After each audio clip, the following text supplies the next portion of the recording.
হাদিস নম্বর 56, পরিচ্ছেদ 42।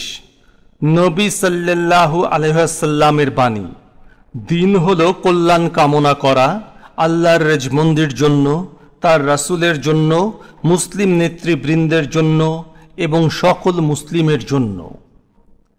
আবু নুমান রহমতুল্লাহ আলাইহি জিয়াদ ইবনু ইলাকা রহমতুল্লাহ আলাইহি থেকে বর্ণিত, তিনি বলেন, মুগিরা ইবনু শুবা রাদিয়াল্লাহু তাআলা আনহু যেদিন ইন্তেকাল করেন, সেদিন আমি জারির ইবনু আবদুল্লাহ রাদিয়াল্লাহু তাআলা আনহুয়ের কাছ থেকে শুনেছি, তিনি মিম্বরে দাঁড়িয়ে আল্লাহর হামদ ও সানা বর্ণনা করে বললেন, তোমরা ভয় করো এক আল্লাহকে, যার কোনো শরিক নাই, এবং নতুন কোনো আমির না আসা পর্যন্ত শান্তি শৃঙ্খলা বজায় রাখো, অনতিবিলম্বে তোমাদের আমির আসবেন।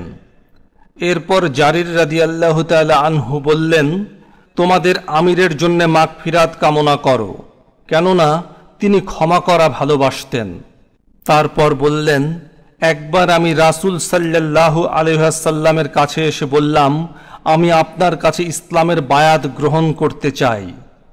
তিনি অন্যান্য বিষয়ের সাথে আমার ওপর শর্ত আরোপ করলেন, আর সকল মুসলিমের কল্যাণ কামনা করবে। তারপর আমি তার কাছে শর্তের ওপর বায়াত গ্রহণ করলাম। এ মসজিদের রবের কসম, আমি তোমাদের কল্যাণকামী। এরপর তিনি আল্লাহর কাছে মাগফিরাত কামনা করলেন এবং মিম্বর থেকে নেমে গেলেন।